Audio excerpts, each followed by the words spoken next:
Bogotá, capital de Colombia, está rodeada de muchas historias misteriosas, mitos y leyendas que han viajado de boca en boca, que han sobrevivido al tiempo y se han mezclado con la niebla fría de sus montañas y también de la brisa helada de sus calles. Algunos dicen que son solo cuentos para asustar a los desprevenidos, otros, en cambio, juran que hay algo más, algo que sigue ahí, esperando a ser descubierto.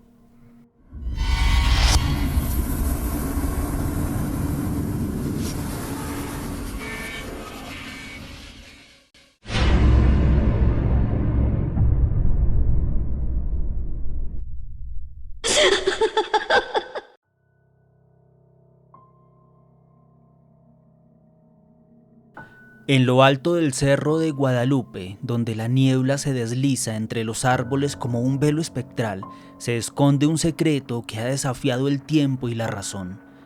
Se dice que mucho antes de la llegada de los españoles, los muiscas, guardianes de los misterios de la tierra, escondieron en las profundidades de la montaña un tesoro incalculable. Un venado de oro macizo de tamaño real, una ofrenda sagrada a sus dioses. La leyenda cuenta que cuando los conquistadores empezaron a saquear las riquezas del altiplano, los muiscas, temerosos de perder sus tesoros ante la avaricia de los invasores, los ocultaron en cuevas secretas, selladas con trampas y protegidas por espíritus ancestrales. Entre ellos, el venado dorado fue colocado en una cueva del Cerro de Guadalupe, acompañado de joyas, esmeraldas y objetos rituales que jamás debían ser encontrados por manos profanas. Pasaron los años y la historia del venado de oro se convirtió en un susurro entre los viajeros y aventureros. A finales del siglo XVII, un hombre llamado Diego Barreto, un portugués exiliado, llegó a Bogotá con la promesa de rehacer su vida, pero la codicia lo consumía. Huyendo de la justicia por un crimen desconocido, Barreto escuchó hablar de la leyenda y, cegado por la promesa de la riqueza, dedicó su existencia a encontrar el mítico tesoro. Nadie sabe cómo, pero una noche de luna menguante, el aventurero dio con la cueva en lo más profundo del cerro. Los relatos cuentan que descendió con una antorcha temblorosa y entre las sombras húmedas de la cueva, sus ojos se encontraron con la imponente figura del venado de oro. La criatura relucía con luz propia, como si el fuego de los antiguos dioses aún ardiera en su interior. La codicia venció al temor. Barreto se lanzó sobre la criatura y con esfuerzo arrancó sus cuernos de oro macizo. En ese instante la cueva tembló y un alarido inhumano resonó en la montaña. Preso del pánico, el portugués escapó con su botín, dejando tras de sí un eco de maldiciones que parecían perseguirlo en la oscuridad. Años después, Barreto fue encontrado muerto en circunstancias extrañas. Su cuerpo yacía en una taberna, con los ojos abiertos en una expresión de terror absoluto. Dicen que intentó vender los cuernos, pero la desgracia lo seguía a donde iba. Se rumoraba que cada vez que dormía oía el galope de un venado invisible rodeándolo, acechándolo, esperando el momento para reclamar lo que le había sido arrebatado.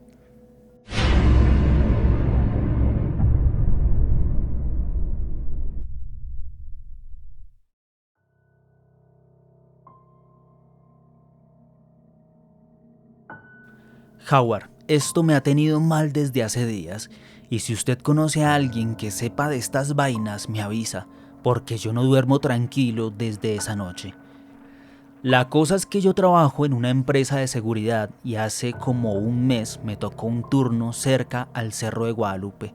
Nada raro, solo vigilar que no se subieran borrachos, estudiantes drogados o ñeros a hacer desorden, que no se fueran a robar nada de este terreno privado o a rayar los muros, normal. Eran como las 2 de la mañana y había niebla del frío tan duro que no deja ver ni puta mierda. Ya estaba en la garita tomándome un tintico cuando el radio empezó a sonar como con interferencias raras, como a estática y a un susurro. Pensé que era un compañero desde la central mamando gallo o que se habían equivocado de canal, pues para nadie es un secreto que en algunos puestos se comunican por interno por otros canales del mismo radio para poder dormir y avisarse si llega el supervisor.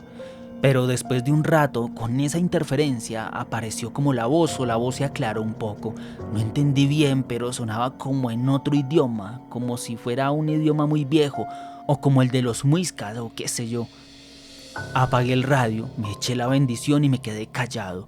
Pero en ese momento escuché cascos, marica, cascos de caballo en la tierra. Solo que no eran pasos normales, sino como si algo estuviera trotando en círculos alrededor de mi garita. No se veía ni mierda por la neblina, pero el sonido estaba ahí. Cuando salí con la linterna no había nada, ni huellas, ni rastro de animal, ni puta chimba. Yo me dije a mí mismo que me estaba sugestionando, me volví a meter a la garita y no duraba mucho tiempo ahí cuando los pasos volvían y empezaban, seguían una y otra vez. Desde adentro comencé a gritar que iba a llamar a la policía, que eso era propiedad privada y que estaba armado. Nada de eso era verdad, pero así somos de tramadores, ¿no? Yo estaba cagado del miedo, pero algo que me había enseñado mi papá y mis abuelos era enfrentar a los espantos. Ellos decían que así se alejaban a las brujas, a los duendes y a los fantasmas, insultándolos y parándose duro.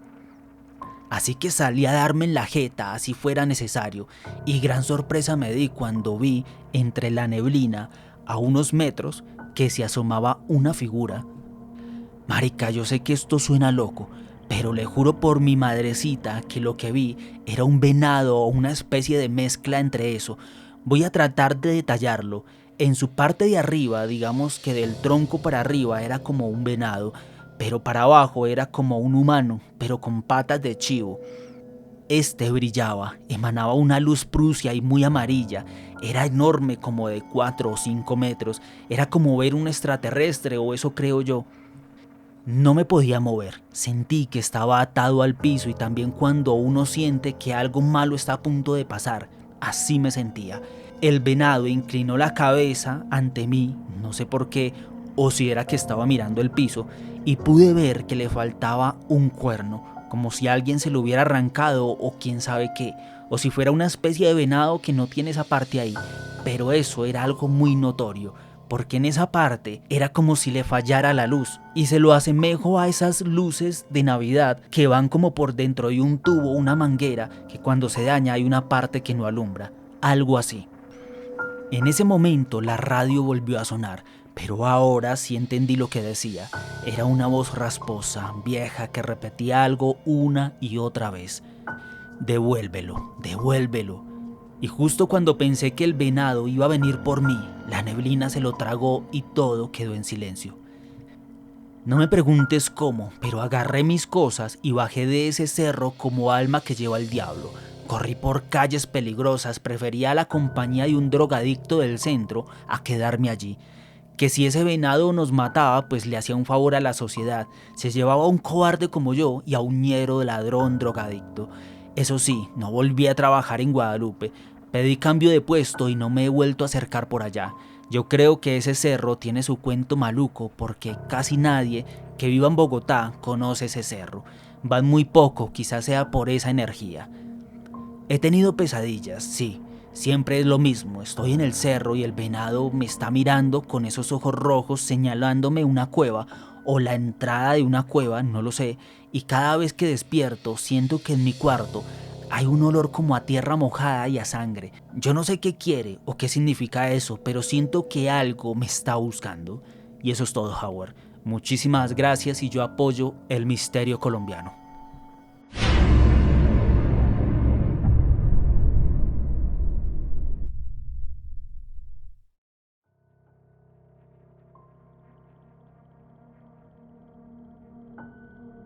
Dicen que hay terrores que no necesitan rostro para sembrar el miedo. No tienen ojos, no tienen boca ni voz, pero se arrastran desde lo más profundo de la oscuridad, esperando el momento exacto para tocarte. Entre todas las historias que han recorrido las calles empedradas de Bogotá, hay una en particular que ha helado la sangre de niños y adultos durante generaciones: la mano peluda. La leyenda cuenta que cuando la ciudad duerme y la neblina desciende sobre los techos coloniales, una mano monstruosa emerge de lugares donde nadie se atrevería a mirar demasiado tiempo. Algunas veces sale lentamente de las alcantarillas, con sus dedos largos y torcidos, cubiertos de un espeso vello negro, goteando una sustancia oscura y viscosa. Otras veces se desliza silenciosa desde debajo de las camas, palpando la madera, el suelo, las cobijas y buscando. Se dice que la mano peluda aparece para castigar a los niños desobedientes, aquellos que se quedan despiertos hasta tarde, que no escuchan a sus padres o que desafían las reglas impuestas para protegerlos. No importa qué tan fuerte grites, cuando la mano los alcanza, sienten como unos dedos fríos y huesudos que recorren su piel, inmovilizándolos en la parálisis más profunda. Algunos han despertado con arañazos en los tobillos, otros han sentido una presión asfixiante sobre el pecho, como si algo invisible se posara sobre ellos mientras duermen. Hay quienes creen que la mano peluda pertenece a un ser que nunca tuvo descanso, una entidad maldita que fue condenada a vagar en la oscuridad, atormentando a aquellos que se atreven a desafiar la prudencia de la noche. Los más ancianos cuentan que hace mucho tiempo un hombre fue linchado en las calles de Bogotá por haber cometido crímenes horrendos. Antes de morir, juró que su espíritu jamás descansaría y su mano derecha, la que usó para cometer sus fechorías, quedó atrapada entre este mundo y el otro. En algunas madrugadas los vigilantes nocturnos han escuchado el sonido de uñas arañando el concreto en los túneles de los desagües de la ciudad e incluso la han visto sobrevolar la Torre Colpatria. Los niños juran que han sentido algo moverse bajo sus camas, un roce apenas perceptible pero inquietante, y los más osados, aquellos que han intentado desafiar la historia, dicen que han sentido un dedo inquietante. Aún hoy, muchos bogotanos evitan caminar solos de noche cerca de las alcantarillas o dormir con los pies descubiertos, sobre todo aquellos que recuerdan estas historias, no porque crean en cuentos infantiles, sino porque saben que hay cosas que es mejor no tentar, porque si la mano peluda decide que es tu turno, no hay oración ni grito que pueda evitar que en la oscuridad más absoluta te alcance.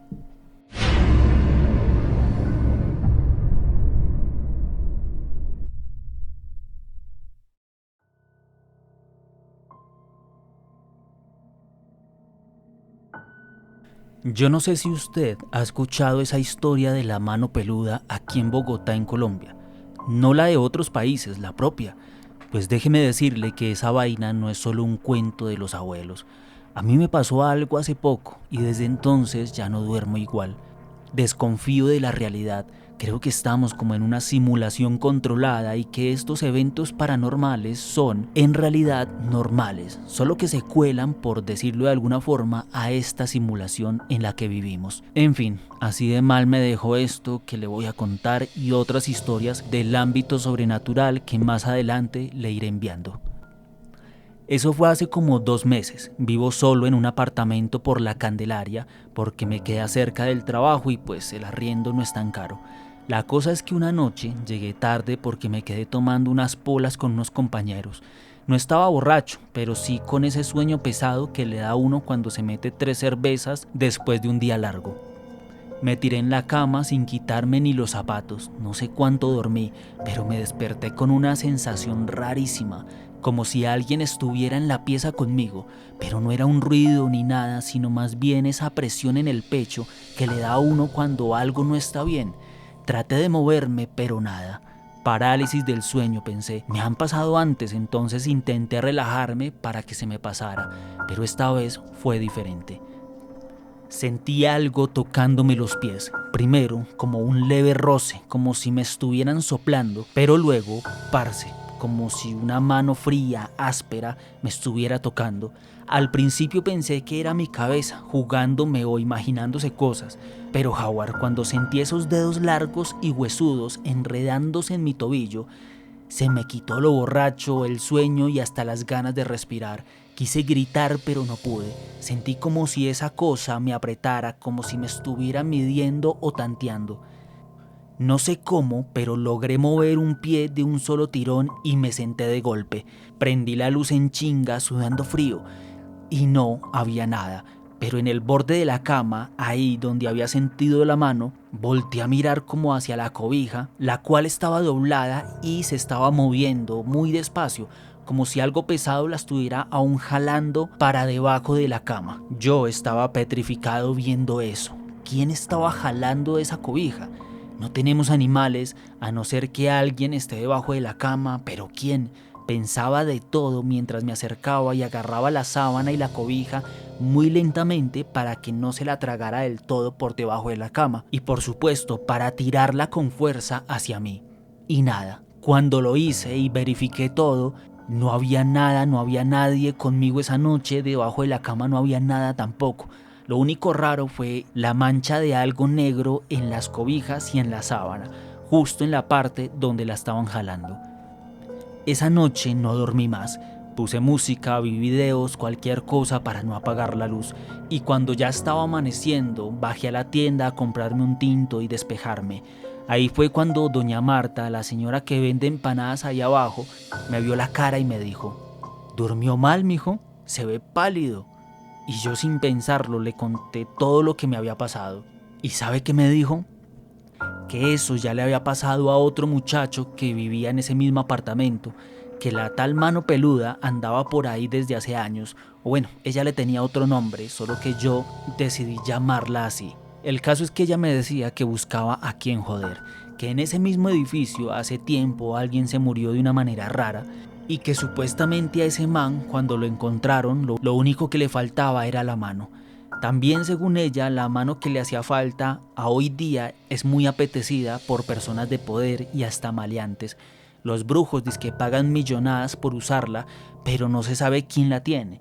Eso es un tema oculto pero muy loco. También me contó que cuando este apartamento en donde yo vivo está desocupado, lo arriendan a este tipo de brujos para poder hacer rituales de magia oscura muy pesada, porque como que es uno de los lugares potenciales donde por lo menos la energía de esta mano se manifiesta de alguna forma. Ya luego de esa noche duermo con medias, con cobija hasta la cabeza y por si acaso, con una vela prendida. A todo esto, a las cobijas, a las medias, a todo el cuarto, lo baño de agua bendita cada semana, porque uno nunca sabe, Howard. Grábese eso bien en la cabeza, uno nunca sabe. Gracias y yo apoyo el misterio de Colombia.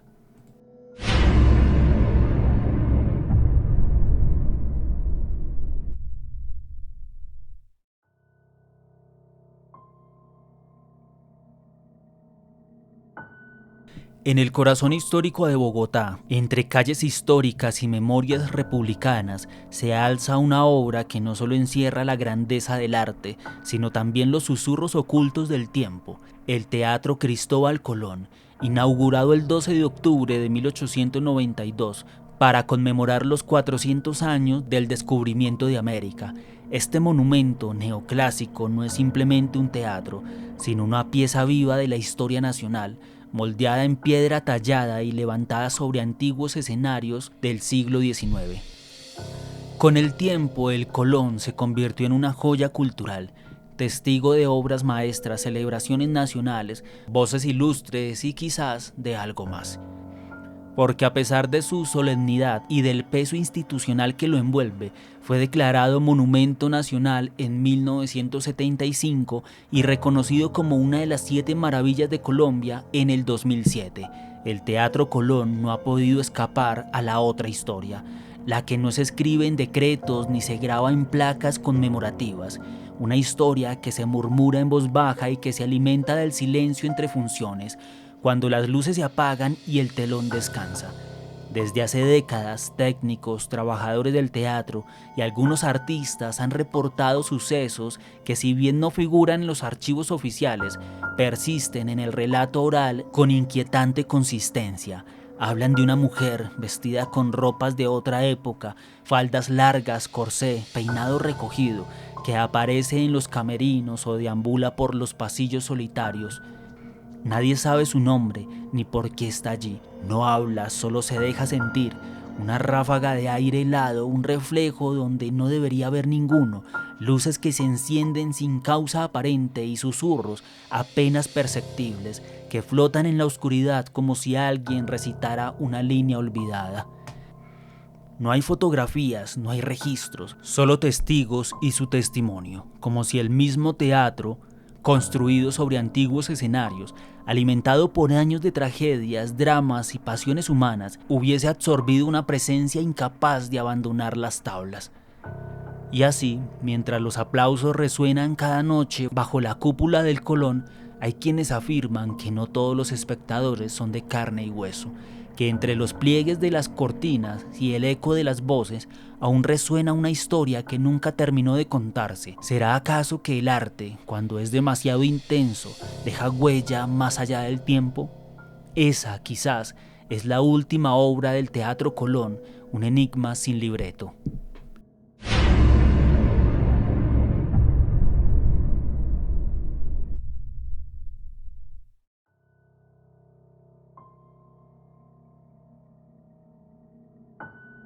Parce, le juro que yo no era de esos que creían en fantasmas ni nada de eso.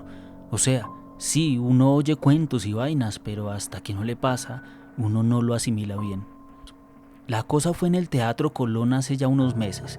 Resulta que un amigo mío trabaja ahí como técnico de luces. Yo había ido un par de veces con él porque me dejaba meter a los ensayos y todo. Y pues parce, qué lugar tan increíble, ¿sí me entiende? Uno entra y se siente como en otro tiempo, pero también se siente pesado en energía. O bueno, así lo sentí yo. El caso es que esa noche estaban montando una obra, una de esas clásicas, y se quedaron tarde ajustando luces. Mi amigo me dijo que fuera a hacerle compañía, porque a veces dizque se metían vagos al teatro o cosas raras pasaban. Yo la verdad, Howard, yo pues fui más por curiosidad que por cualquier otra cosa, porque no le creía que se metieran vagos a un lugar así. Ahí estábamos en la parte de arriba, en la tramoya, cuando de repente las luces del escenario se apagaron y se volvieron a prender así 3 veces seguidas. Juancho maldijo y fue a revisar la consola, pero todo estaba bien. Eso no era normal, porque las luces no hacen eso solas, y menos ese estilo de luces. Yo me reí y le dije: oiga, ¿será la señora esa del vestido viejo? Esa que tanto cuentan, que el fantasma y que no sé qué vainas. Porque vea, ahí en el Colón la gente habla de una mujer que se aparece, que era una actriz de una época o algo así. También de muchos otros fantasmas, pero esa fue la que yo recordé en ese momento y se lo dije. La vaina es que nadie la ve bien, solo sombras, luces que se mueven y a veces dicen que dizque habla. Juancho se puso serio y me dijo: no joda, no diga eso. Pero yo me hacía el chistoso porque no creía, hasta que me pasó. Parce, clarito, en el escenario vimos la sombra de una mujer, pero no una sombra normal, no. Esto era como si alguien estuviera ahí, pero sin estar. Es que es difícil de decirlo. Se movía lento, como flotando, y no era nadie de la obra o trabajador. Lo hubiéramos podido identificar fácilmente y no estaría yo contándote esto. Yo me congelé, pero lo peor fue cuando escuchamos la voz bajita. No es su turno. Así, suavecito pero clarito, como cuando alguien le habla al oído y esa sombra estaba lejos de nosotros. Parce, yo salí corriendo, ni esperé a mi amigo. Él también salió disparado detrás de mí. No sé ni cómo llegamos a la calle, pero cuando miramos atrás, las luces del teatro parpadearon otra vez y todo quedó a oscuras. Mi amigo no volvió a quedarse solo de noche ahí, y yo menos, que se quede él con su teatro y su fantasma y sus cosas ñoñas. Somos amigos, pero fuera de ese lugar. Esa es mi corta historia, Howard, y muchísimas gracias. Yo apoyo el misterio de Colombia.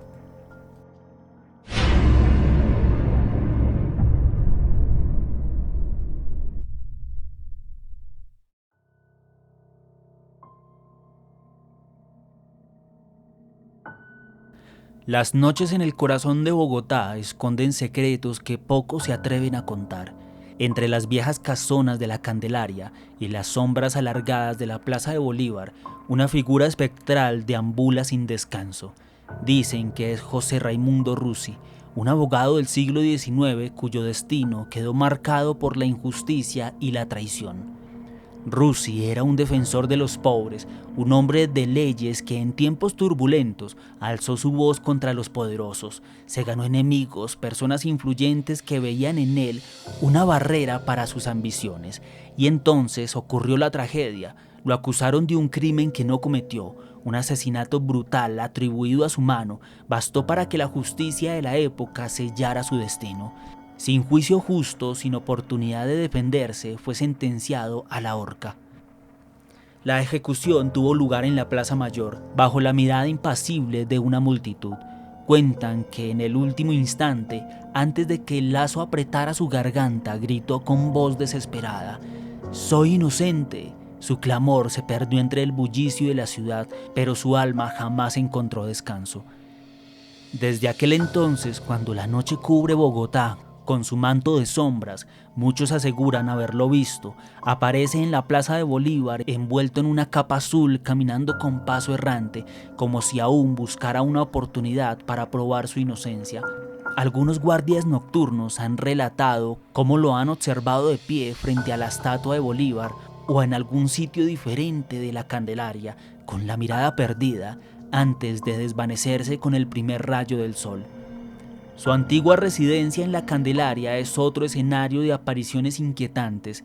Quienes han vivido cerca o han osado entrar en la casa aseguran escuchar elementos en la madrugada, pasos que resuenan en los pasillos vacíos y a veces un susurro tenue que repite una y otra vez: «Soy inocente». Algunos dicen que si prestas atención puedes ver su silueta reflejada en los cristales de las ventanas, siempre con el rostro cubierto de una profunda tristeza.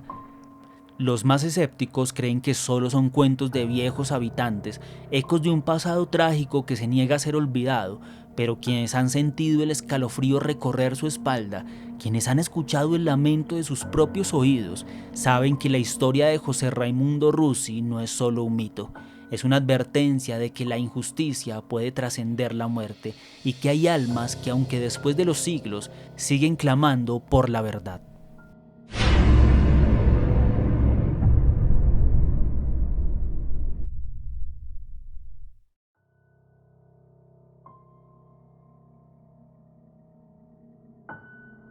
Parce, todo empezó porque mi novia, que es de esas que se la pasa viendo videos de historias de terror en TikTok, me convenció de hacer un recorrido nocturno por el centro, que para sentir la vibra colonial, me dijo ella.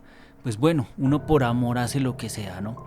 La vuelta es que terminamos en la Plaza de Bolívar como a las 11 de la noche ya pasaditas, y Bogotá a esa hora tiene un aire distinto, como si la ciudad cambiara de piel. Ya no hay turistas tomando fotos, ni vendedores ofreciendo tintico. Eso sí, mucho habitante de calle y un frío horrible. Estábamos caminando cerca de la estatua de Bolívar cuando de la nada mi novia se quedó quieta. Y yo juré, fijo nos van a robar. «Mira eso», me dijo en voz baja señalando hacia la esquina de la plaza. Yo volteé y ahí estaba, un man como vestido azul parado justo frente a la catedral. Se veía raro, como loco y acabado, y más porque en ese momento no había ni un alma en la plaza. Los indigentes no estaban por ahí cerca en ese momento, pero lo peor fue cuando empezó a caminar. No era normal, se movía lento pero con una rigidez que me puso la piel de gallina. Mi novia me agarró del brazo y me dijo que nos fuéramos, y yo, que hasta ese momento pensaba que era un loco cualquiera, le hice caso a ella mientras me reía porque decía que ella se estaba sugestionando del tour que hicimos. Caminamos rápido por la carrera séptima, pero la vaina se puso fea cuando sentimos que alguien venía detrás. No escuchamos pasos, pero sí como el pasar del viento, como cuando soplas por un rato seguido y duro, así sonaba. Decidí mirar y era como si algo nos siguiera, pero no veía nada, solo escuchaba. Por un momento dije, no marica, espere porque estamos corriendo de nada y solo por miedo. Estamos locos, no podemos hacer esto. Así que le dije a mi pareja que mirara que no venía nada, que nos detuviéramos, que qué estábamos haciendo. Ella lo hace y pega el grito, dice que ahí viene y sale corriendo. Ahí entendí que a las mujeres solo les interesa su bienestar, a uno de hombre que se lo lleve el diablo. Y yo enojado volteé a ver y donde no había nada antes, ahora estaba de pie ese sujeto que tenía como una sábana azul por todo el cuerpo. Era un azul oscuro y su aspecto muy deteriorado. Así que arranqué a correr y tratar de alcanzar a mi pareja. Cada vez que volteábamos, ahí estaba. medio borroso, como si no terminara de encajar con el mundo o con nuestra visión. Llegamos a la esquina de una calle angosta y en serio sentí que nos respiraba en la nuca. Nunca entendí por qué se nos pegó o por qué nos tocó vivir esto a nosotros, si a ese tour fueron varias personas, no solo nosotros. El caso es que así pasó. La escena era la misma, correr y sentir a ese demonio detrás de nosotros. De un momento a otro sonó: soy inocente. Una voz ronca detrás de nosotros. Parce, le juro por mi mamá que en ese momento me dio un tirón en las piernas, como un dolor muscular, y quedé paralizado. En esta ocasión mi novia me jaló, pero yo quedé como atascado y ahí ella siguió corriendo sin mirar atrás. Al rato ya la alcancé como pude, con todo y el dolor, y llegué a una tienda donde todavía había luz y gente, y ahí estaba ella también. El tendero nos miró raro cuando entramos, como si hubiéramos visto al diablo. Las personas nos preguntaban si nos venían persiguiendo para robarnos, pues estábamos muy nerviosos, muy mal. Todos miraban para afuera, buscando a los ladrones, pero nada. Otro que se topa con el doctor, dijo el viejito, sirviéndose un tinto como si fuera lo más normal del mundo. Mi novia y yo nos miramos sin entender. El tipo nos contó la historia de José Raimundo Rusi, el abogado al que ahorcaron injustamente en la Plaza Mayor hace siglos. Dicen que su alma sigue vagando, buscando que alguien escuche su verdad, pero de esa manera no va a lograr que nadie lo escuche, Howard, asustando a todo el mundo. El caso es que después de esa noche, parce, yo ya no paso por la Plaza de Bolívar. Bogotá es una ciudad con demasiados muertos y algunos no se quieren ir. Desconozco por qué, pero quiero estar lejos de ese mundo de los espíritus. Ay, al final la relación con la chica se fue para la porra.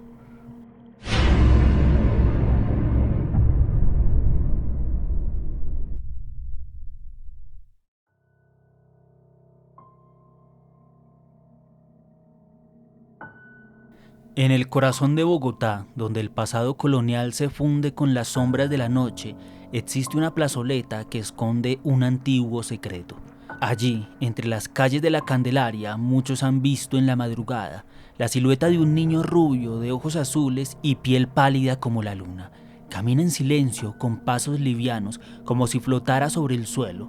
En sus pequeñas manos, frágiles y temblorosas, sostiene migas de pan que esparce con dulzura para alimentar a las palomas que revolotean a su alrededor. Quienes lo han visto aseguran que el niño no habla ni mira a los transeúntes, pero su presencia está cargada de un aire melancólico, como si estuviera atrapado en un ritual infinito.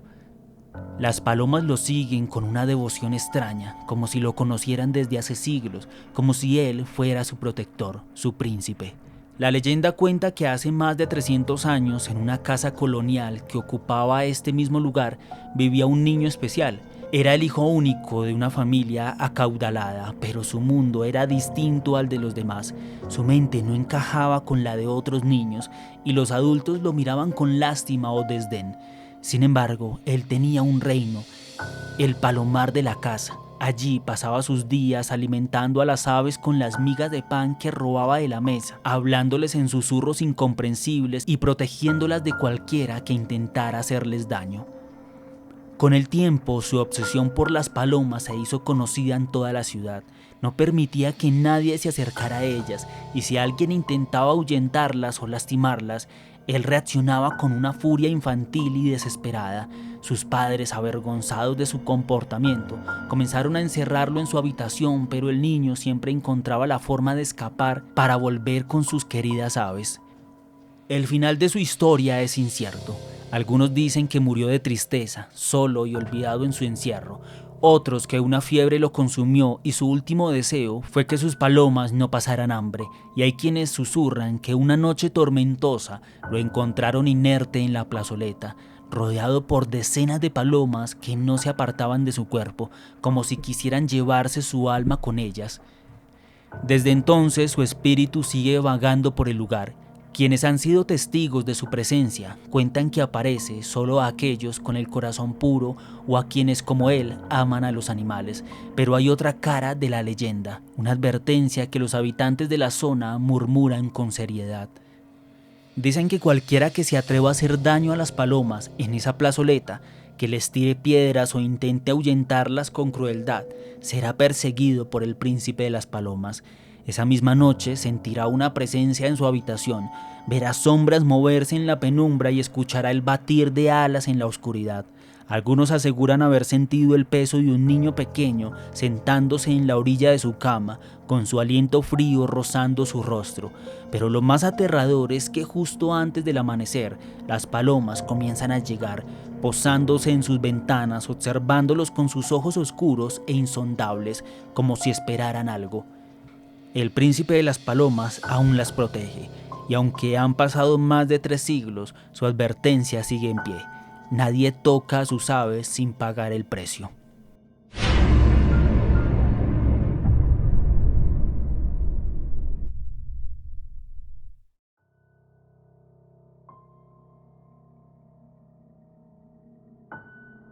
Mire, Howard, yo no soy de andar contando esto a cualquiera, porque uno dice estas cosas y la tildan de loca, de exagerada o de que se le fueron las luces, pero a mí me marcó. Y todavía, cuando paso por la Plaza de Bolívar y veo a esas palomas picoteando el maíz que la gente les tira, me tiemblan las manos, porque yo sé lo que vi.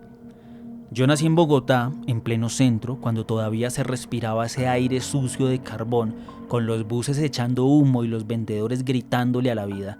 Desde chiquita me gustaron los animales, era como algo natural, mientras otros niños pateaban perros en la calle o espantaban gatos con piedras, yo les hablaba, les ofrecía sobras de pan, les pedía perdón si sin querer los llegaba a pisar. Siempre sentí que los animales tenían alma, que sienten, que saben y que necesitan más ayuda y son más humanos que cualquier ser en la tierra. Ellos no te traicionarán nunca. Pero en mi casa eso era pecado. Mi papá era de esos hombres de antes, duro, bruto, sin una gota de ternura. Mi mamá se le pegaba en todo y entre los dos decían que los animales eran plaga, que servían para negocio o para el caldo. Y como en esa época eso era normal, pues una niña como yo que lloraba cuando mataban una gallina era un problema.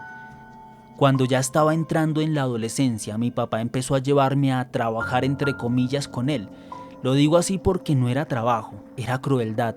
Él vendía animales de todo, perros, gatos, aves, hasta micos, lo que apareciera.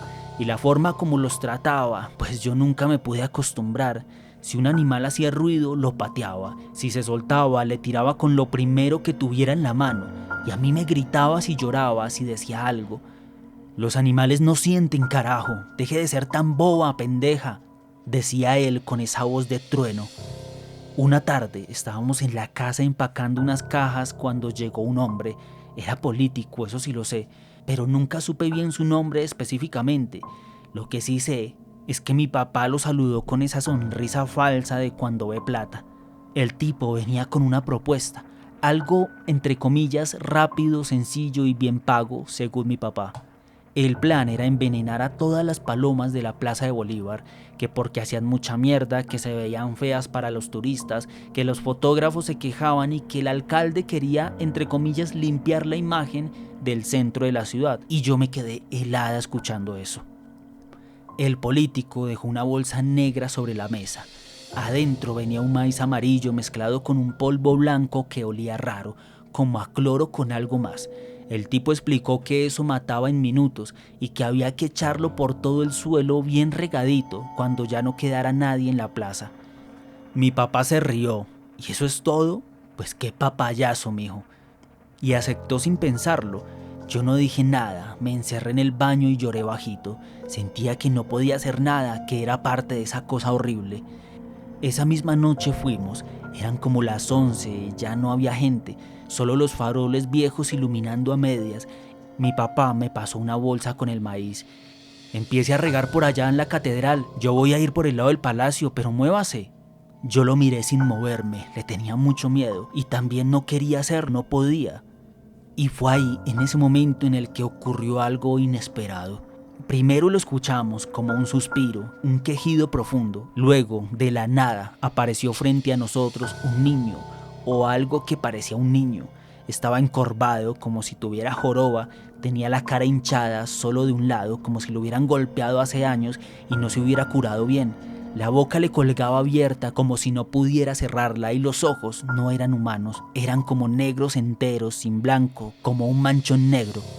Este se paró firme frente a mi papá y con una voz entrecortada le dijo: «No lo vas a hacer, ellas no están solas». Mi papá, con ese carácter podrido, lo miró feo. «¿Y usted quién es, ah?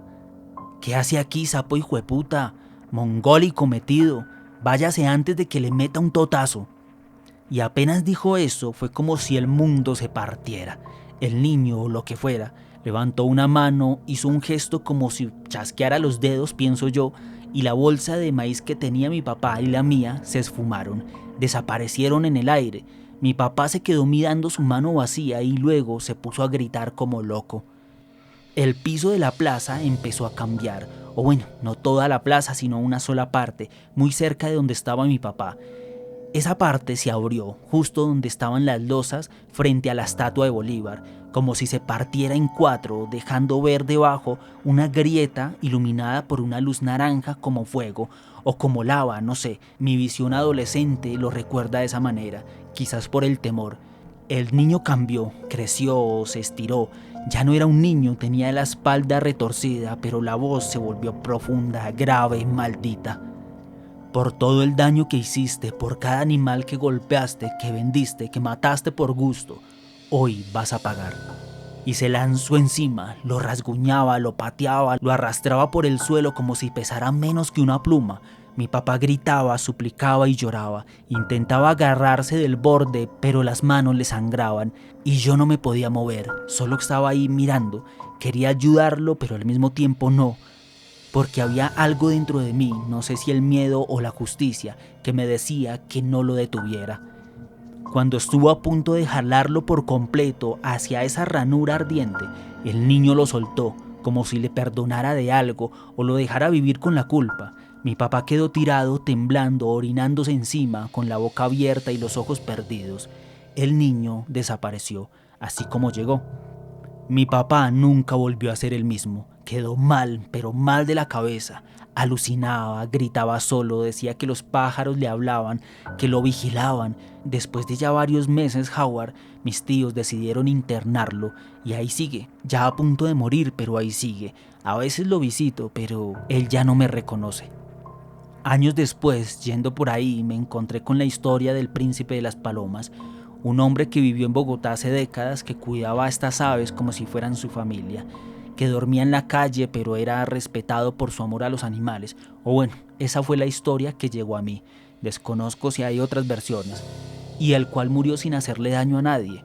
Y yo no sé, pero algo dentro de mí me dice que ese espíritu sigue aquí, protegiendo, castigando, cuidando a quienes no pueden defenderse, porque lo que vi esa noche no fue humano, fue justo. Y por eso, cuando veo una paloma, yo no la espanto, yo le sonrío y le dejo un granito de maíz limpio, porque uno nunca sabe quién está mirando. Muchísimas gracias, Howard, y yo apoyo el misterio nacional.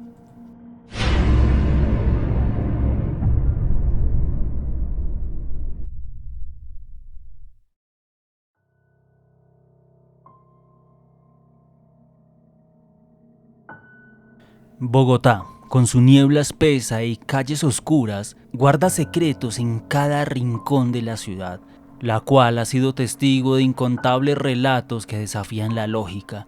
Entre ellos, uno ha sembrado el miedo y la curiosidad en el género de los taxistas durante décadas, la historia de la monja que aparece en la oscuridad y desaparece sin dejar rastro.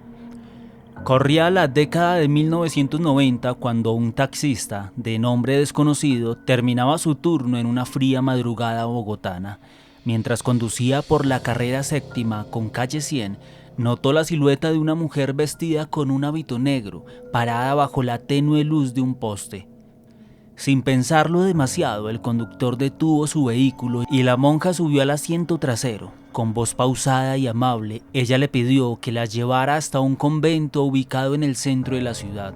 Durante el trayecto, la conversación fluyó con sorprendente naturalidad. Hablaron del país, del futuro y, curiosamente, de la reciente clasificación de Colombia al Mundial de 1994.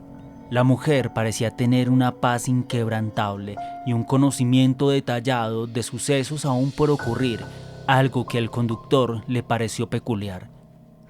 Al llegar al convento, la monja le pidió que esperara unos minutos mientras ingresaba por el dinero del pago.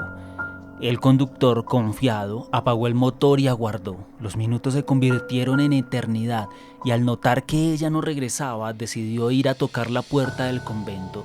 Una anciana monja lo recibió y tras escuchar su relato, ella simplemente le explicó que esta otra monja había fallecido hacía varios años y que en ese mismo momento estaban velando su cuerpo en el interior del convento. De esto hay muchísimas versiones. Algunos dicen que no es una monja sino solo una mujer vestida de negro. Otros afirman que es la mismísima muerte. Incluso hay relatos diversos en los que los conductores no van directo a un convento sino a casas particulares, cementerios o incluso funerarias. Y el relato no varía mucho. Por ejemplo, otra versión del relato, aún un poco más escalofriante, cuenta que algunos taxistas han visto a la monja materializarse en el asiento trasero sin haber abierto la puerta y que mientras van en su destino, esta solo desaparece como si nunca hubiese estado ahí. Algunos conductores aterrados han abandonado sus vehículos en plena vía tras sentir un frío helado que recorre todo su cuerpo y ver su reflejo en el espejo retrovisor, sin que nadie estuviera realmente en el auto. La historia de la monja vidente se ha convertido en un mito urbano entre los conductores nocturnos de la capital. Muchos evitan transitar por la carrera séptima con calle 100 durante la madrugada, temerosos de que su próximo pasajero no pertenezca del todo a este mundo.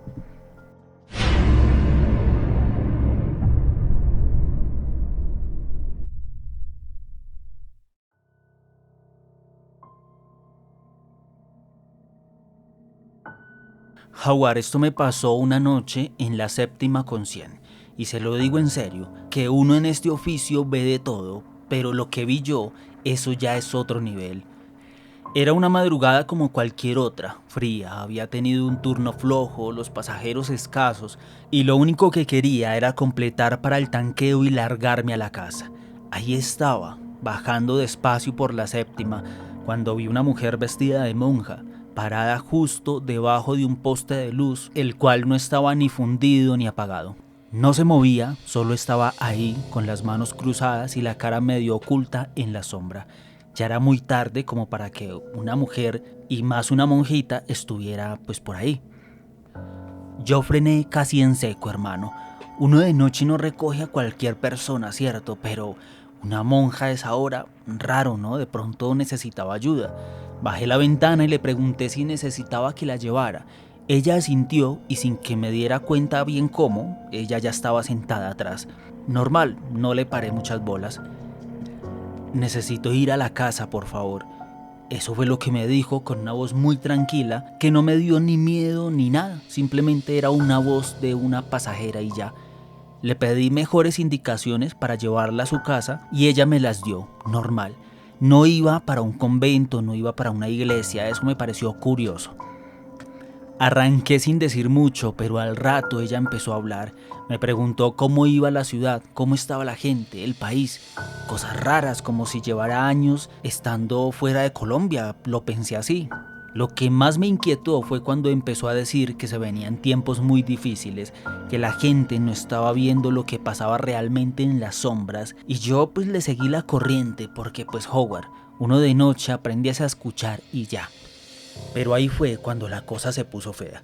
Yo miré por el retrovisor y le juro por un segundo que la cara de la monja no estaba. No sé ni cómo explicarlo, pero su cara como que no coincidía con el reflejo. Parpadeé, miré de nuevo y ahí estaba normal, pero me pasaba muy seguido. Y ella tenía una mirada como seria, como profunda, ida y callada. El caso fue que llegamos a la dirección que me dio y antes de bajarse me miró y me dijo algo que me dejó pues como medio asustado. Gracias por traerme, nos veremos otra vez cuando sea el momento y el caos comience a explotar en este país. Se bajó sin pagarme, caminó hasta la puerta y entró. Esperé un rato pensando no en lo que me dijo, sino en que una monjita no tendría esas mañas de robarme pues la carrera en la cara, así que me quedé esperando a ver si se devolvía o se arrepentía, pero nadie salió de esa casa a pagarme. Puta vida, ya ni en las monjas puede uno confiar en esta puta ciudad. Dije muy enojado y me bajé del carro. Luego fui y toqué el timbre, me abrió una monja mayor y como me miró como extrañado, pues me tocó contarle todo lo que había pasado. Ella no me creía mucho, pero al final casi se desmaya. Hermano, eso no puede ser, me dijo con una voz temblorosa esa monja. La descripción que usted me da es la de la hermana Lucía, pero ella murió hace más de 20 años. Yo le dije que me disculpara, pero que ese meme ya me lo sabía. Que se entraban y decían ya le pago y después salía la mamá a decir no, es que ella murió para no pagar la carrera. Ella decidió darme un pequeño recorrido y me mostró pruebas de lo que me afirmaba, fotos y todo, Howard. Yo quedé muy mal, me dio migraña, fiebre, de todo. Y nada, me tocó irme, me robaron, pero aún así aprendí algo o viví algo paranormal. Howard, yo me monté en mi carro y salí de ahí sin mirar atrás. Ahora no vuelvo a pasar por la séptima con 100 después de la medianoche. No sé qué fue lo que llevé en mi carro esa noche, pero lo que sí sé es que no era de este mundo.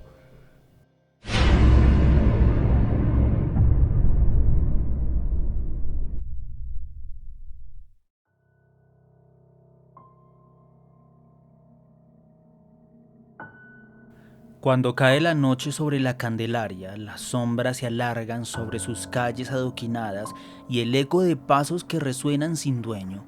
Este barrio, el corazón histórico de Bogotá, guarda más que los vestigios de la colonia. En sus casonas de balcones envejecidos y portales de madera tallada, se esconden relatos de presencias que desafían el tiempo y la lógica. Los habitantes de la Candelaria han aprendido a vivir con la certeza de que no siempre están solos. Algunos, con el paso de los años, han dejado de sorprenderse ante el sonido de las puertas que se cierran solas, de los murmullos que provienen de habitaciones vacías o luces que parpadean sin razón.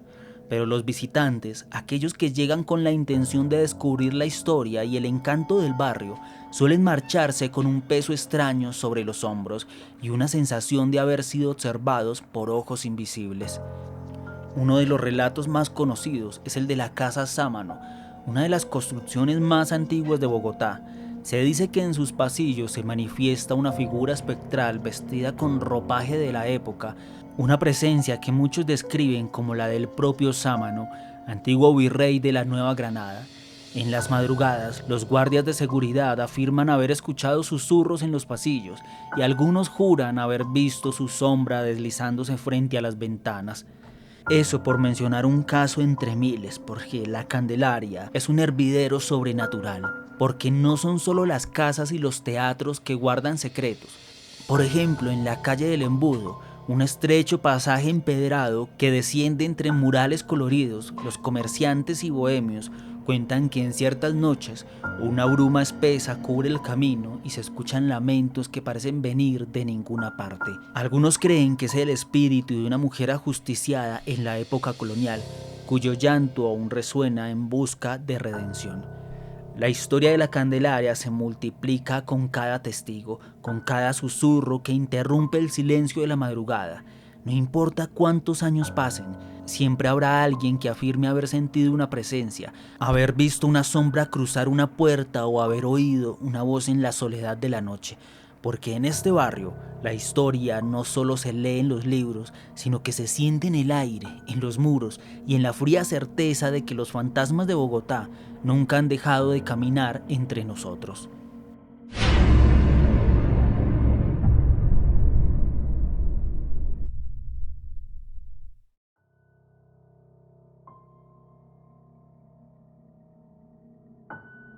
Mira, yo sé que suena redramático, pero te juro por mi gata Siena que esa noche la Candelaria me escupió. Yo no vuelvo a poner un pie allá de madrugada, o sea, jamás. Y no fue por miedo, fue porque yo sentí algo tan real, algo que no se ve, pero que sí se siente y se teme. Esa vaina te toca y yo, que me las doy de que nada me da miedo, marica, esa noche me oriné del susto y todo. La cosa fue así. Yo estaba saliendo full con un parche de gente toda alterna, artistas, cineastas, músicos, ya sabes, esa gente que se mueve por el centro como pez en el agua. Nada que ver con mi mundo de chico, pero yo quería, no sé, sentirme parte de algo más real, más round, menos burbuja. Entonces esa noche nos metimos a un bar realterno por las aguas. Todo era velas, cerveza artesanal y paredes de moho intencionalmente puesto ahí, obvio. El vive era muy underground y yo estaba on fire. Me sentía calle, me sentía mala. Hasta les hablé de cuando casi me roban en la 85 como si hubiera sobrevivido a Ciudad Bolívar o algo así. La cosa es que nos dieron como las 2 y algo y todos dijeron: «Ey, ya toca», señalando el reloj, y empezamos a dispersarnos. Yo estaba con el mono. No es un nombre real, obvio, pero así le dicen. Son términos que usa la gente de la parte del centro. Y el man, que es como el más grande del grupo, dejó la billetera en el bar y me pidió que lo esperara un toque. Yo me hice en la esquina de la casa Sámano, que para ese entonces estaba cerrada al público, o sea, nadie podía entrar ahí. Y fue ahí literalmente frente a esa casa que todo empezó a ponerse rarísimo. Primero el viento, pero no un viento normal, era como un frío, no sé ni cómo decírtelo, viejo, porque olía también como a rancio. En fin, era un frío no fresco, mejor dicho. Era un viento que olía como a muebles guardados, a humedad con historia. Se colaba por la ropa como con rabia, como si algo te dijera: «¿Qué haces tú aquí?». Yo estaba con mi celular mirando Insta, haciéndome la que nada me afectaba, y de la nada se prendió una luz en el segundo piso de esa casa. Una luz amarilla tenue, como de vela, pero esa casa no tenía luz. O hasta donde yo sabía no, estaba cerrada desde hacía años. Se me bajó por un momento la presión y justo cuando traté de decirme que era algún reflejo de los postes o un vigilante pues rondando por ahí, ¡pum!, se apagó de golpe, así, seco. No fue como un apagón, fue como si alguien la hubiera apagado con la mano. Me quedé helada y juro por Dios que vi una sombra pasar detrás de la ventana. No era una persona, era como más larga. Y yo así, tiesa, con la mandíbula apretada para no gritar. Pero no termina ahí la cosa, porque cuando bajo la mirada veo al otro lado de la calle a un man, a un tipo alto con un abrigo negro largo y un sombrero como de esos viejos tipo virrey, literalmente así. El tipo no se movía, no respiraba, marica, pero estaba ahí. Sentí que me estaba mirando. Me miraba con su sola presencia, como cuando tu mamá te pilla llegando tarde sin decir nada, pero multiplicado por 1000 y con el inframundo encima. Entonces yo, muy digna, empecé a caminar como quien va para el teatro, como si nada. Paso firme, mirada al frente, toda yo. No creo en fantasmas, papi, yo no creo en fantasmas, iba bien segura. Y ahí los pasos, también muy seguros detrás de mí. Tac, tac, tac. No era eco, no eran mis pasos, eran otros pasos detrás, con fuerza, como si alguien caminara con botas de metal. Me volteo y nadie, marica. Yo me quería morir. Intento sacar de nuevo el celular, pero las manos me temblaban y se me cae. Me agacho y te juro, te lo juro, sentí una respiración en la nuca. Por poco y me lo manda. Fría, sucia, como aliento de alguien muerto. Me paralicé de una y cuando levanto la mirada, ahí estaba. Había una silueta parada, quieta, mirando hacia afuera, como si estuviera esperando que alguien más la viera o que hiciera contacto visual. No sé si me hago entender, como si eso lo estuviera esperando, como si ese fuera su plan, acecharme para dañarme de alguna forma. Salí corriendo, no grité, no lloré, solo corrí como si me hubiera metido por la carrera 13 en Halloween a las 3 de la mañana. No paré hasta que llegué a la casa y sé que me van a decir muchos que fue producto del alcohol, pero yo no tomé mucho esa noche. De hecho no me gusta el trago, solo fue una cerveza y el resto las botaba porque no quería. Al día siguiente vi al mono de nuevo, me reclamó porque se suponía que íbamos a hacer el amor esa noche y dijo: «Parce, ¿qué pasó? Me dejó mal, tirado». Cuando le conté todo a modo de explicación, se quedó pálido y me dijo: «Parce, ¿usted no sabía? Dicen que en la casa esa donde usted estaba de pie esperando, se aparece el virrey que busca almas que si lo ves es porque ya te eligió para algo más». Y se echó a reír. Quizás él lo decía en broma, pero buscando yo información, pues lo que él contaba no estaba tan alejado de lo que decían y por supuesto de lo que me pasó. Desde esa noche a mí se me fue la gomelería, se me fue lo mala, se me fue la película de querer encajar en esos grupos de pendejos bohemios sufridos. que al final y al cabo tienen que ir a pedir plata prestada para poder sobrevivir. Me volví una señora de sociedad productiva, nada más de esas pendejadas. Y si vuelvo al centro, ese día, con sol y con una estampita en la cartera.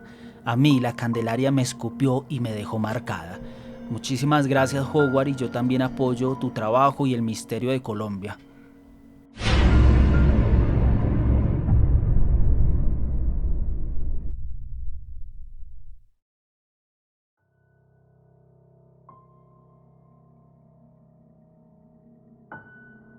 En las noches silenciosas de Bogotá, hay quienes aseguran haber visto una silueta vagando entre las tumbas del cementerio central.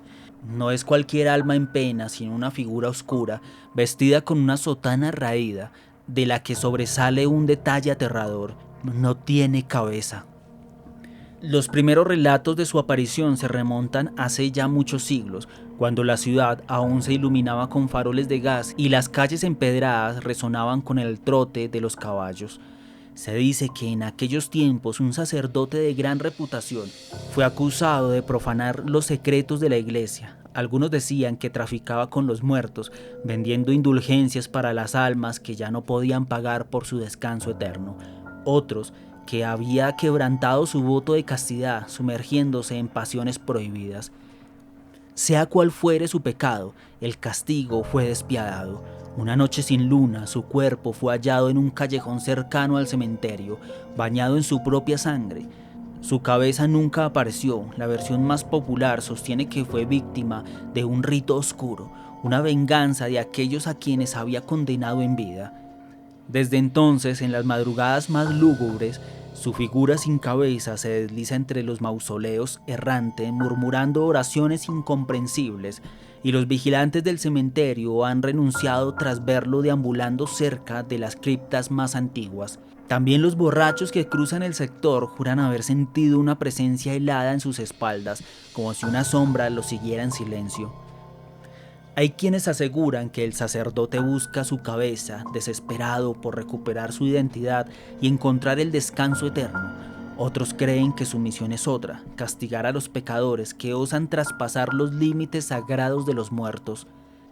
Cuentan que si alguien se atreve a llamarlo en la oscuridad y pronunciar su nombre 3 veces, el sonido de una campana fúnebre se escuchará en la distancia, aunque el cementerio esté completamente en silencio, y si el infortunado no huye a tiempo, sentirá la muerte llegar a él, como si alguien o algo lo estuviera observando desde la sombra de su propia condena hasta llevárselo.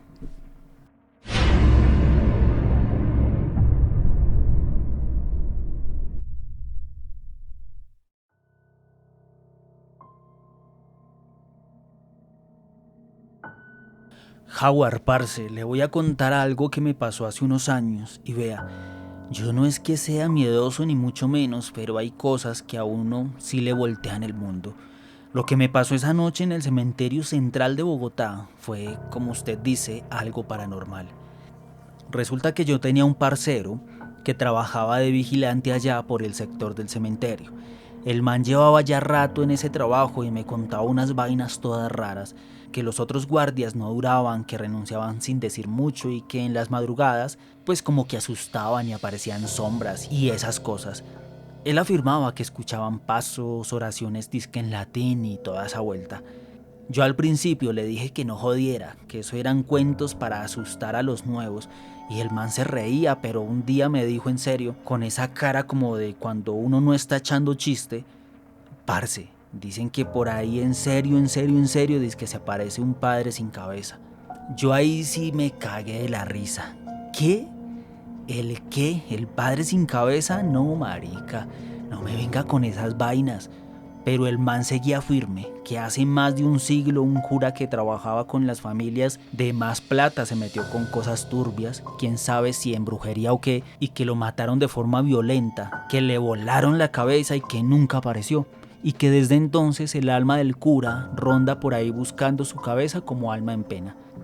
Y vea, yo no creía en esas cosas, entonces un día que estábamos tomándonos unos tragos en la casa, el man me dijo: ¿sabe qué, hermano? Acompáñeme en las próximas noches al turno, así ve que no es puro cuento mío. Yo ya medio entonado le dije que sí, que hágale. Así pasaron los días cuando llegó el momento de sus turnos nocturnos y pues nos fuimos para allá. Él recibía turno antes de las 6 de la tarde, pero yo tenía que llegar después de la primera revista que le hacían los supervisores a él, para que no se dieran cuenta que yo estaba allá.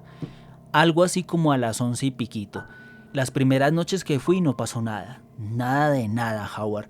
Uno que otro ruido raro, pero pues eso es normal. Gatos, el viento, lo que sea. Pero esa última noche, hermano, esa noche fue distinta.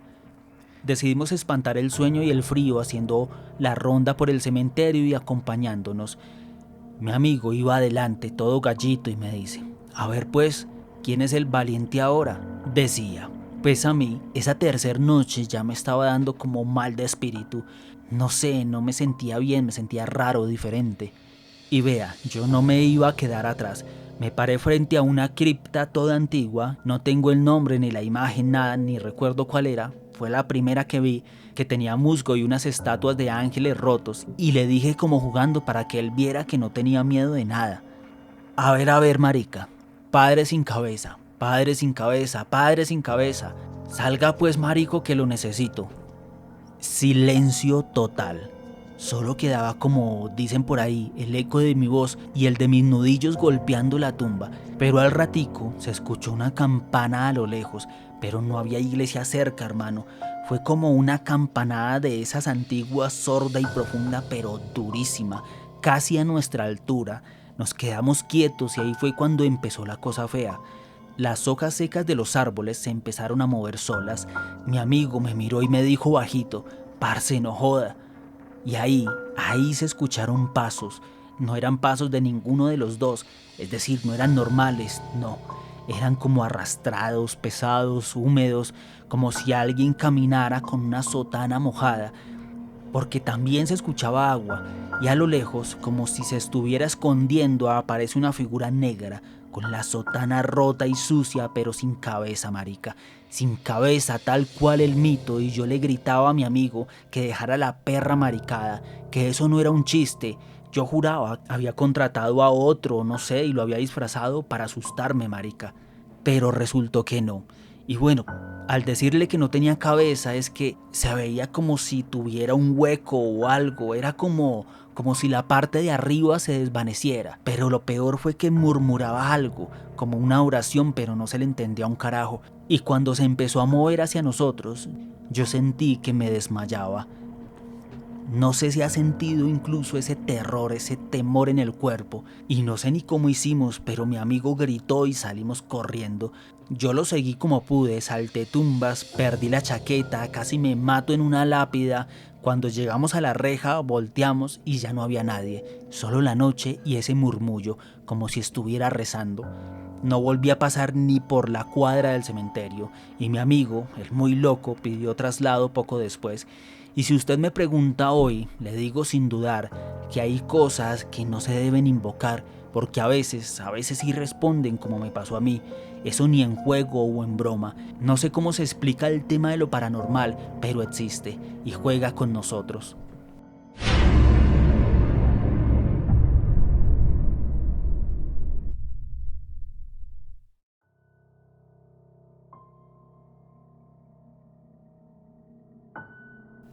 Oculto entre la espesura de la montaña, más allá del bullicio de la ciudad, el pozo de la Chorrera yace como un espejo de agua oscura y enigmática. Se dice que entre la neblina que se desliza al caer la noche, aún se pueden escuchar susurros flotando sobre la superficie del pozo.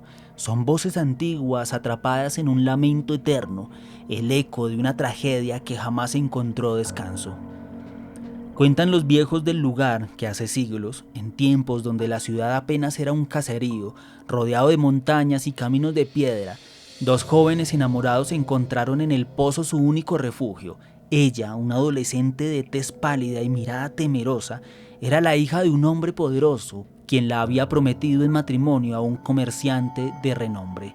Él, un humilde campesino de espíritu valiente, había entregado su corazón sin importar las consecuencias. Juntos, en la clandestinidad de la noche, juraron amarse más allá de la vida y la muerte. Cuando el padre de la joven descubrió su secreto, la ira lo cegó. Su honor no podía permitirse tal deshonra.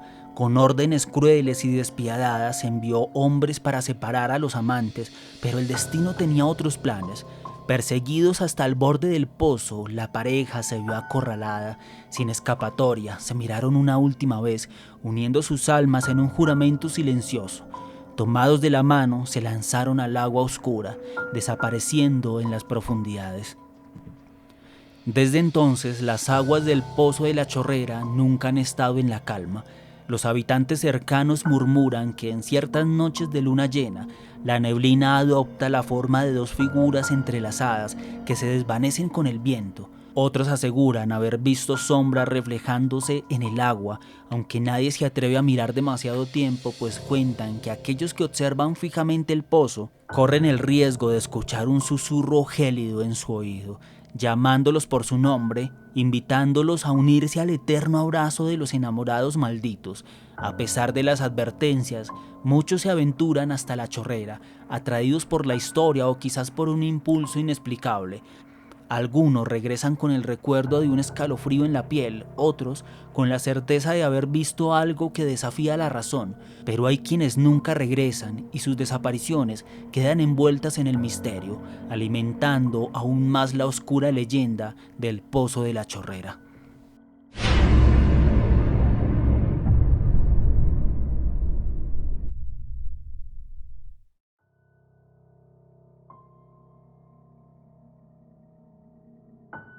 Yo no sé si usted es de esos que creen en vainas raras o no, o si solo es como todos los que hablan de ese tema paranormal para ganar plata y seguidores y estafar la gente. Pero quiero desahogarme con esto que me pasó. Yo iba con unos amigos dizque a hacer un senderismo, que porque la cascada es una chimba y que la caminata hasta allá es bacana. Yo la verdad solo fui porque me jalaron y porque pues uno a veces necesita despejarse un poco y socializar. Entonces arrancamos temprano, todo bien, solcito, buen ambiente. Llegamos a la cascada y sí, una belleza. La gente tomando fotos, metiendo los pies en el agua fría toda la vuelta. Pero ahí fue donde a uno de mis amigos se le ocurrió la idea más pendeja de todas. Oigan, ¿por qué no nos quedamos hasta tarde para ver cómo se ve esto de noche?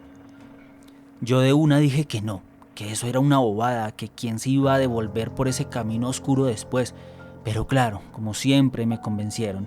Marica, que eso es una experiencia brutal, que no sea gallina y bueno, uno por no quedar como un aguafiesta se queda. Cuando empezó a caer la noche se sintió raro, el aire se puso muy pesado, más frío de lo normal, y ahí fue cuando alguien mencionó la historia del Pozo de la Chorrera, como para hacer ambiente o para que el tiempo pasara. Dice que hace siglos dos pelados enamorados se ahogaron ahí porque los estaban persiguiendo, que se tomaron de la mano y se lanzaron juntos, muchas huevas, que la vieja estaba prometida con un man de plata y el papá no quería que se casara con el otro, que era un campesino, es decir, un pior es nada. Pura historia de tragedia y drama pendejo, y que la gente ha visto sombras en el agua y que se escuchan susurros llamando a la gente por su nombre, paila. De solo oír eso me dio mamera, pereza, pero también le tengo que aceptar que me dio miedo, porque pues estaba cayendo la noche y van y cuentan esto. Uno de los idiotas con los que estaba dijo: marica, ¿qué tal que sea cierto? ¿Qué tal que si llamamos a la vieja esa venga? Y empezaron a decir nombres al aire como si estuvieran llamando a un perro. Yo les dije que dejaran la joda, que eso no era para jugar, que si bien era un cuento, tratáramos de tener respeto hacia eso. Pero se cagaban de la risa, hasta que uno de ellos, el más gallo de todos, dijo: si de verdad están aquí, mándenos una señal. Jaguar, en ese momento el agua del pozo se movió, así, sin viento ni nada, como si alguien la hubiera tocado. Todos nos quedamos callados, viendo esa vaina, y ahí fue cuando los escuchamos. Una voz muy baja, o no sé, un volumen muy bajo, casi como un respiro en el oído. ¿Nos buscan? Se lo juro, mano, se lo juro por lo que quiera. Yo sentí ese murmullo pegado a mi oreja, como si alguien estuviera al lado mío. Salimos corriendo como locos, dejando hasta las linternas botadas. Cuando llegamos a la entrada del sendero, nos dimos cuenta de que uno de nosotros no estaba. Lo llamamos, gritamos su nombre, pero nada. Estuvimos buscándolo hasta que de la nada apareció caminando solo, con la mirada perdida, pálido, como si hubiera visto al diablo, y le preguntábamos que qué le pasó y solo dijo: ella estaba ahí en el agua, me estaba mirando y me llamaban, solo que yo salí corriendo. Después de eso le digo, no me vuelvo a meter en esa montaña de noche ni por el hijo de puta. No sé qué fue lo que pasó específicamente, pero algo raro hay en ese lugar, en ese pozo. Algo que sigue ahí, esperando. Y ya, esa es toda mi historia, Howard. Gracias por el espacio y yo apoyo su trabajo y el misterio colombiano.